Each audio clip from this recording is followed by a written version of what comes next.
What up, y'all? We back again for the Albinoverse.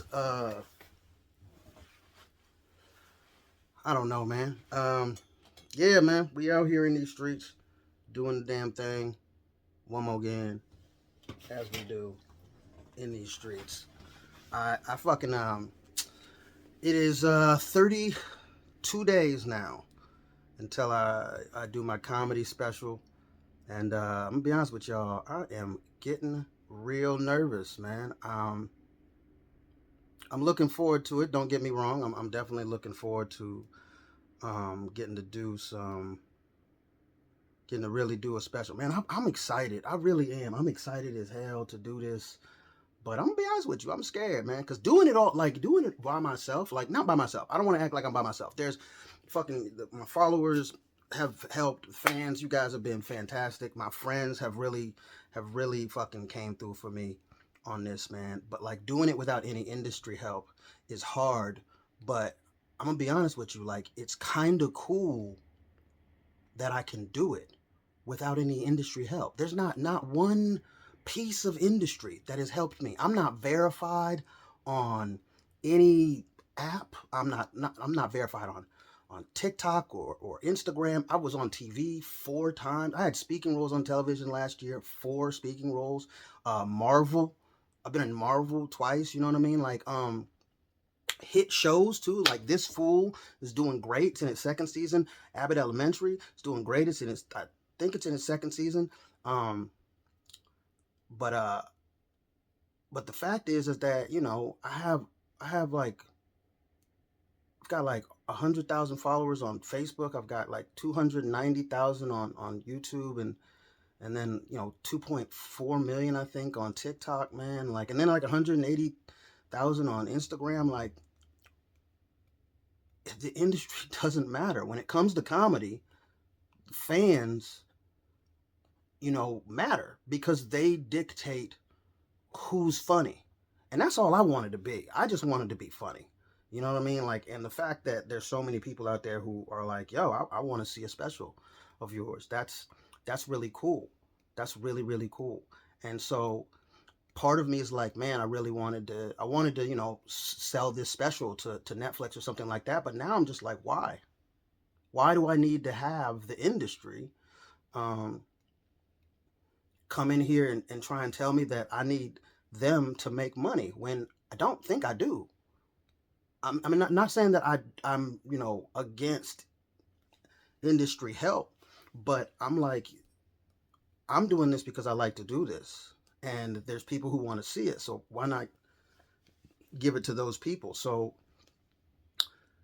I think what I'm going to do is I'm going to just release it behind on my website behind a paywall, at like not even expensive. I mean, I could charge like 20, $30 for it, but I just, considering this is my first special, I really just want people to see it. Do you know what I mean? Like I really just want people to see it and enjoy me. And so I can kind of say to myself that, that I did this for me and for the people who wanted to see it. I didn't do this because the industry said, "Okay, we're going to sign off on you." And now that we said you're funny, you're funny. I don't really want to do it like that. And so I think I'm just gonna do it for like 10, $15. You know what I mean? Like, and then eventually, like maybe on my birthday or something, release it just to to YouTube. Because man, I just really want people to see it, and I want to. I'm already like, man. Once I do this special, I'm gonna do another special next. I'm gonna try and do another special next year. And if somebody wants to mess with me, then like Netflix or HBO or whatever wants to mess with me, then I think that me doing it this way first will put me in a better position to negotiate, because um, I'm not gonna. I don't want to take out jokes that I like doing. You know what I mean? Like I want to be able to do the shit that I want to be able to do, considering I'm the one who put in 15 almost 15 years at this shit. So I don't want to. So it's not that I'm trying to like. It's not a fuck the industry kind of thing. I definitely want more acting roles and more opportunities in the comedy industry. But man, like I'm so happy that there's so many people out there who actually want to see me do stand up, and I really appreciate that shit. Like really, really do appreciate that shit because I didn't feel like that for a long time. I felt like I was a gimmick. I've had bookers tell me that they didn't book gimmicks. I've had people not put me on shows because they're like, I don't really want that. I've had other comedians come up and straight up tell me they're like, man, it's so cool that you're an albino. You got something to talk about. Like, motherfucker, I'm not funny because I'm albino. I'm funny because I'm funny. I just happen to also be albino. I've had people tell me I should change my name to like the whiteness or Black Casper shit, like, which is fire. I'm not gonna lie, that's a fire ass name, but still. Uh, but like all these like gimmicky names, like I need that. I don't need that. Not saying that it's messed up when somebody does do that. I'm just saying that I don't need that. I have enough people, you know, in my everyday life just looking at me and being like, damn, you they see what they want to see. So I'm not going to like people all all the time, look at me and all they see is an albino. You know what I mean? Like, so that's not what I see though. So I'm definitely not going to um like portray that when I don't have to. You know what I mean? Look, if I am albino, I'm not ashamed of being albino. I used to be very much ashamed of it. Um and sometimes I still am. Sometimes it's still hard. You know what I mean? Like it's never like if you ain't got no feet, sometimes not having no, sometimes you be like, damn, I wish I had some feet. You know what I mean? Like, but you got to get to a point where you like yourself. And everybody's got things, but having, being albino is something that people can see all the time. And it's also something that they're not particularly familiar with. Like there's something like 15 or 20 different shows on different channels of dwarfs, just living life. Not even like, hey, let's watch these dwarfs. No, it's just like it's a family. And one of them happens to be a dwarf, and they just on it. There's no shows like that about albinos. Nothing. We are only in the media a gimmick, and so which is when there's not a lot of something, that's just how sometimes it ends up. But I'm really thankful to She-Hulk and Marvel because they were it was the first time that I mean, as funny as I think I am, and as funny as some people think I am, that was the first time I ever auditioned for a comedy role. And I've been down here for 18 years, you know what I mean? Like trying to be an actor. And the fact that I never even had a reading audition for any comedy characters at all in that long of a time, it's crazy. Some of that is my fault because I'm not great at the business part. And I sometimes, since I was seen so often as a kid, sometimes I'm just like, oh man, I don't really want to be seen. But but I was afraid that they weren't looking for an albino character. And that was really cool. And I didn't know how to deal with that because like I was used to be like it was never even mentioned. They were like, we didn't hire you because you were albino. We hired you because you were good. And that was the first time that people saw me like that. It was the first time that I got to see myself like that. And then the character was me. Like they made this whole character, Mambo, me. It wasn't like they made the character albino. They made him me. And that was dope. Like the character, I don't know how often my character in the things that I've done was just albino guy. You know what I mean? And I'm not, there's no hate to anybody who hired me because even I sometimes didn't recognize that I was more than that. So I was just happy to be there a lot of the times because I wasn't invited anywhere else. And at least these people were acknowledging that I was real and they were giving me an opportunity. But like it was Marvel. It really was Marvel who actually said, hey, uh, you're just another person. And it's why I think that I love comic books and fantasy and sci-fi so much. It's and I think that's why I like a lot of when I grew up, comic books weren't cool. You know what I mean? Like motherfuckers weren't still getting beat the fuck up for reading comics and shit like that. And then you got me playing, the monk in Legion, who was not an albino monk. It was just a monk. You know what I mean? Like it was just a monk. They hired me to play a monk, and we weren't all albinos, and they never called me the albino monk. I was just the monk, um, and then you got Crime Dime, the dude who plays uh, in Black Lightning. I auditioned for that part, and I didn't get it because it was a terrible audition. It was a bad audition. I think they wanted more thuggish, and I was trying to go more business thug, and I think they wanted more thug, and then Marvin just came in and he killed that. Um, but but the funny thing is at the same time I got Legion, so it was literally both of us. It was two albino, it was two black albinos in two different shows from two different comic book companies, and neither one of them was being paraded as a black albino. They were being paraded as a person, as a character, and that doesn't happen.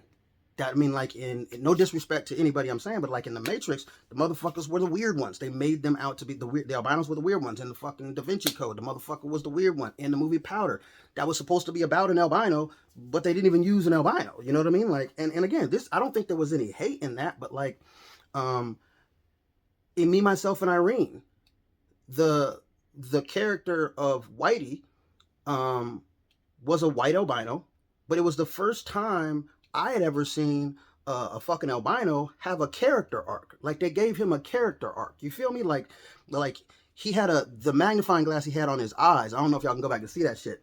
That's a real thing, and that's actually something that albinos use to drive. So he was actually driving cars with that. He had that. That is something he actually wears, probably. You know what I mean? Like I used to have one of those. Somebody stole that shit from me on the train in Hollywood. Fuck ass motherfucker. My backpack was open. I wasn't paying attention, and they got me for my shit. But like, I've never seen a leading man as an albino. You know what I mean? Like I've never seen, you know, I've never seen, no, don't nobody ever march for me. You know what I mean? Like I'm not involved in Black Lives Matter or any shit like that. People don't. I'm not even seeing. In fact, I slip through the cracks. It's not enough of us. You feel me? But like, it's funny to me that these high directors who say they want to, it want to include all these things. The people who are actually including me are the comic books. You know what I mean? Like so when Quentin Tarantino or Scorsese, I love them as directors. They're fucking so good. Quentin Tarantino is one of my favorite directors. Scorsese's movies are brilliant, but they don't put albinos in their movies because they'd have to be, in their head, they'd have to be looking for the albino. They don't see me as a character. They only see me as a caricature. And Marvel didn't. And DC didn't with Crime Dime. And that's awesome that there was that. And that's why at first I would get mad when people would be like, are you the guy from Black Lightning? But then I started realizing that means that there are two people, two albinos right now working, like getting work, noticeable work, and that it's not about the fact that they have albinism. So I thought that was really actually very, very cool. So um and the crazy thing is that all of the roles that I got last year, none of them were for being albino. I wasn't on This Fool as an albino. I wasn't on Abbott Elementary as an albino. I wasn't on Magnum PI as an albino. I wasn't on She-Hulk as an albino. I was on there as Nathan. And that is the first time that I got to be Nathan. But the first ones who did that was, She-Hulk when I auditioned for that. Um, so that gave me a lot of confidence in me wanting to do my special, because I was no longer apologizing or felt like I had to apologize for, who or what the fuck I is. You feel me? Um, and that was cool, man. That was cool. Don't get it twisted. I know that that's not always going to be the case, and I'm not saying that I'm like I'm opposed to playing an albino character. I'm absolutely not. You know what I mean? Like, I just I didn't. I'm just kind of glad that it's that there's people who see past that. You know what I mean? Which I know is sometimes hard to do, especially if you're not familiar with this being a thing. And so that's why I really do pick my battles, and I try and really figure out somebody's intent when they're asking me questions. So it's why I don't get mad at every question. I don't get mad at every person who assumes that I'm white. I don't get mad at every person that has some raggedy things to say. If their intent is, if I can tell that their intent is not to do something, and if they're listening. But I also don't anymore feel obligated to entertain people if I feel like they're being disrespectful. And it's not that I like it. Disrespectful is is a wrong word.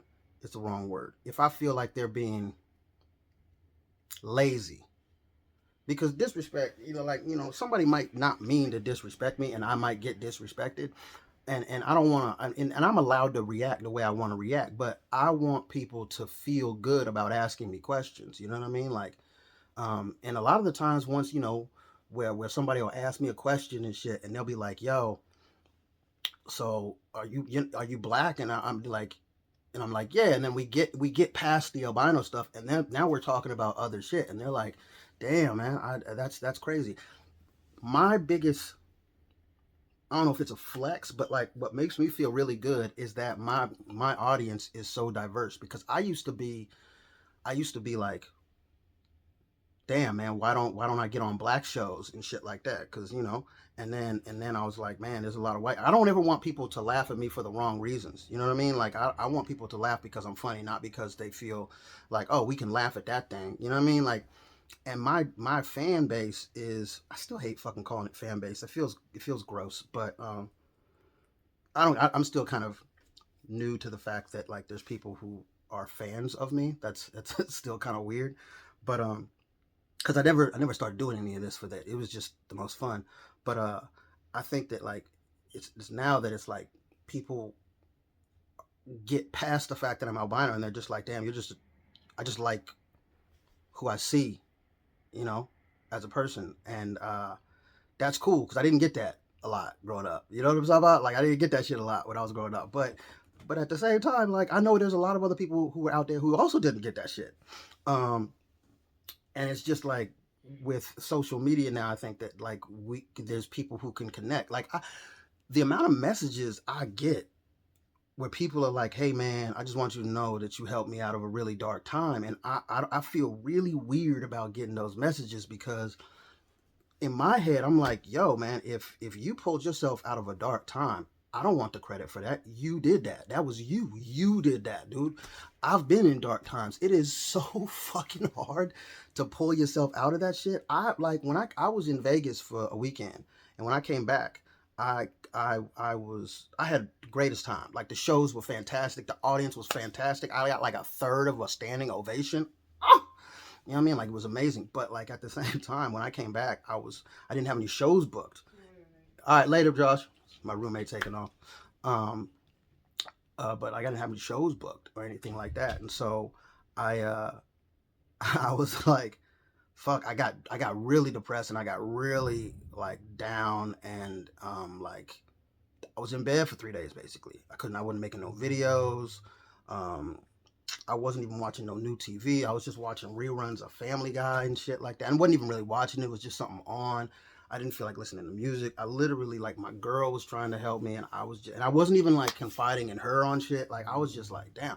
And that still happens to be from time to time. And then I came out of it. Um, but it feels good to have people that are like, yo, I want to show up for this dude because there's something that I identify with. So when somebody tells me that they're like, yo, you really helped me out or something, my first instinct is, man, I didn't do that. That was you. You did that. And then my girl was like, but you were the catalyst. Like they did it, but you were the catalyst. But I don't ever want to take something that's not mine. You feel me? So, so I thank everybody who sends me those messages. I don't always respond to every single message that I get. I try and respond to as many as I can, but there's a lot, and reading sometimes hurts because my eyes is bad and shit. But it's because I don't know what to say. I don't know what to say. I don't want them to think that like that this thing was that they pulled themselves out of something that was mine. It wasn't. And then I also heard like I'm not a role model. I'm not trying to be a role model. I'm not trying to be anybody's inspiration. Um, but when there's albino kids out there who hit me up and they're like, "Yo, man, I'd never even seen an albino, you know, uh, on TV until I saw you, or an albino making videos about his nystagmus, the eye shaky shit, until I really saw you, and it gave me confidence to be able to like want to make some videos and shit. Like that makes me feel good. Like there's somebody out, because I didn't have that really growing up. But understand that's not my point. I'm not trying to inspire people. Um, because I'm literally just trying to have as much fun as possible. That's all. I just want to have fun. I want to enjoy this crazy thing as long as I can fucking enjoy it. You know what I mean? Like, and make the people that, you know, fuck with me proud. I want people to feel good around me. I want to surround myself with happy people. I want people to like the people that are closest to me, the ride or die motherfuckers. I want them to be, you know, proud of me, but I also want them to be happy. I want them to get to the point where they can do the thing that they love to do, because I feel supported by some of these cats. You know what I mean? Like, and they don't have to. You know what I mean? And that's dope. And that's what I found in comedy. Like, that people, I finally felt like seen correctly, if that makes sense. Like, it's a weird phenomenon, but that's what comedy did, and that was what acting. That's why I wanted to be an actor, because I just thought that, like, there was so many things as an albino, or as, you know, being legally blind, or is even being a short motherfucker, that I'm never going to be able to do. Like, I'm never going to be able to do a double backflip and then dunk a basketball, but I could do a movie where I could do a double backflip and dunk a basketball. You see me? So the entertainment, like movies, open everything up to anybody. I can play the motherfucking color blue if I want to. You know what I mean? Like, I could just do that. You know what I'm saying? Like, Cocaine Bear. Motherfuckers made a motherfucking movie about a goddamn cocaine bear. That's amazing. I can't do that in regular life. So acting has always been like the goal to the path of the most fun. You know what I mean? For me. And luckily with comedy, I found where I can get that same thing. I can introduce myself to people on my terms. When I get on stage, I can introduce myself to people on my terms. I walk around in these streets every day and people are staring at me. They're looking at me. They're wondering what's going on. But I get on stage and I can control the situation, and that feels great. And I can make them laugh, and that feels great. I don't typically, when I'm on stage, I don't pander. Not because I don't know how, and not because I can't. It's just because it makes me feel like shit. I did it. I've done it a couple times, and the last time I did it, I said I can't do that again, because it felt gross, and it didn't feel authentic to who I am, and it didn't feel like I was being true, and I wasn't having any fun. And so, like, if I'm not having fun on stage, I feel like the audience can tell, and I don't want them to have a bad time. So I was like, man, I can't do that no more. So what I do is I try and find the jokes that I find funny, and then try and explain why they're funny to me, to the audience. And sometimes I can do that and sometimes I can't. But I don't want to do any jokes that just the audience finds funny if I don't find it funny. You know what I mean? Because then I'm not doing the comedy for me. And the whole point is, I want to do me and find the people that like the me that I'm presenting, not try and make people like the me that they want to like. You know what I mean? Like, and so that's kind of how I've changed as a comedian, because of the TikToks and the Instagrams and all that stuff. Because people told me, they were like, "No, you is cool. Like, we fuck with the you that you are presenting. We fuck with that you." And I've had people, hey, believe it, believe me, I've had people hit me up, "I can't fuck with you no more. I don't like this." I had a lot of people. I did a post, and people like found out that I wasn't religious, or wasn't Christian or whatever, and they were like, "I can't follow you no more." And I don't really give a fuck. Um, I have family and friends of every denomination imaginable. I have 32 cousins on one side of my family. My uncle's Mormon, my aunt's Christian, my I have a second cousin that she's or him and her husband are Muslim. You know what I mean? Like, I got atheists. My mom's uh, I guess spiritual. Like, I mean, it's all over the fucking place. But we can still get, you know, together at a dinner table and fight like a motherfucker, and then, you know, eat some cake. You know what I'm saying? So I've always been very comfortable with different types of living. Like, I judge people on, are you good? Are you trying to do good? You know what I mean? Like, I've always done this. I try and, I don't, because we always gonna judge a motherfucker. I try and look at, how do you treat other people? That's how I look at shit. Like, I look at people, the people I surround myself with are not necessarily people who treat me well, but I want to see how you treat other people. That's how I choose the people that I surround myself with. Because if you just treat me well, but you treat everybody else like shit, then that just means that I fit into the category that you like, and that's why you treat me well. But once I don't, you're not gonna treat me well. But if you try and treat everybody like other people, even people that you might disagree with, if you try and treat them with like a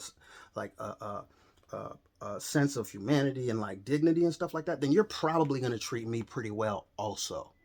You know what I mean? And so I try and fuck with people who treat other people well, especially people that they might disagree with. If they try and figure out a common ground, that's the type of people that I like to fuck with personally. And I hope that my fans get that. You know what I mean? Like, I hope that my fans are those type of people. And if they are, that's awesome. And if they're not, I don't care. But, like, still laugh. But, um, I think those are the type of people. And it's one of the reasons why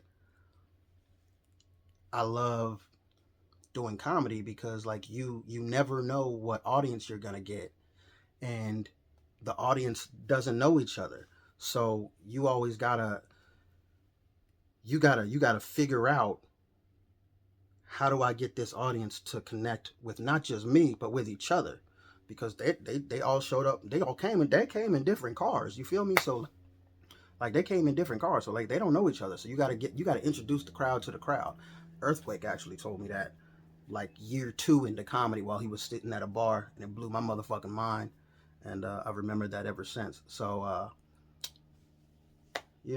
and I know this podcast was a little more serious than the others might be, and sometimes I'm serious. You know what I mean? I can be serious. People be like, Nate, you can't talk about serious. Yeah, I can.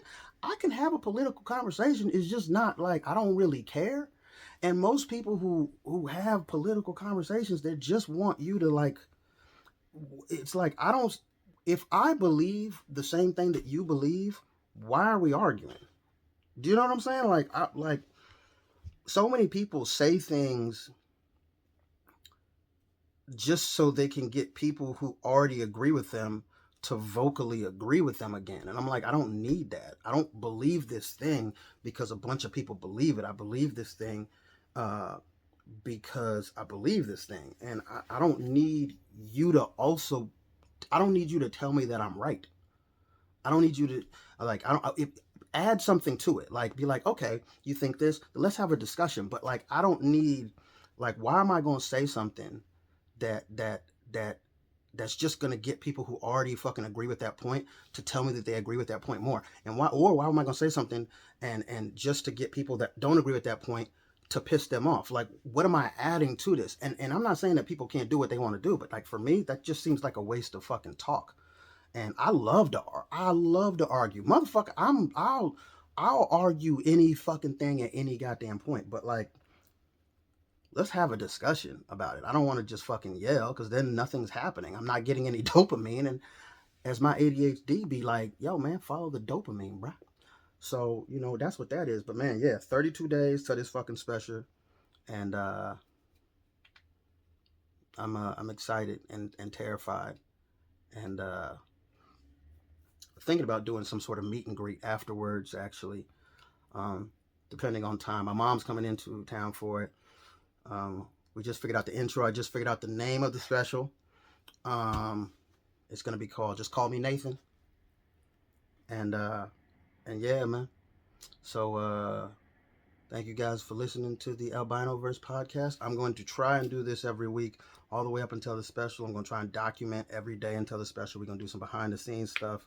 Y'all gonna get to meet my moms. Y'all gonna get to meet my friends. Y'all gonna meet my girl and shit. Um, and we gonna do this shit, man. And hopefully by the end of the year, I will have made enough money and put myself in a place where I can actually have an apartment. Because I have not had roommates since I was 18. I have never.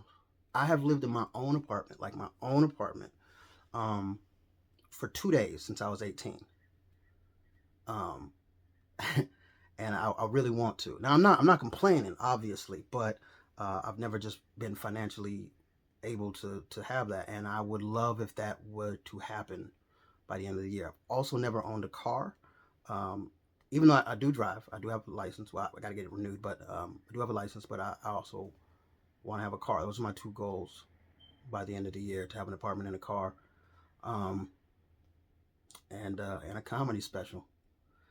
And I also want to be, um, I want to be passed at least one national club. I'm not passed at any, not one in the entire goddamn country. And I want to be passed at a club. And yeah, and those are pretty much my goals for this year. And so yeah, we're gonna try and make that shit happen. And this special is gonna be kind of the start of that. And I'm excited. And I appreciate all the support and help that I've gotten so far. And I have a donut sitting here that I ain't ate yet. Nah, I'm gonna eat that motherfucker. But yeah, man. So yeah, uh, appreciate you guys and thank you guys. Please follow me on all platforms. Nathan Hurd Comedy, Instagram, TikTok, YouTube, Twitter. You know what I'm saying? All that shit. My special. I do have an album out. It's on Spotify. It's called Nathan Hurd Always Telling Stories. So go listen to that. It's just literally just me telling some fucking stories about punching some camels and shit, going kneeboarding, I think. But yeah, so listen to that. I got a story time, not podcast, but like a story time thing that I do on YouTube as well. So it's Nathan Hurd. It's story time. It's story time with Nathan Hurd. Yeah, no, it's story time with Nathan Hurd. That's what it is. But yeah, follow me on all that stuff and keep doing what you're doing. And yeah, man, looking forward to the special. And I'll see you guys next week.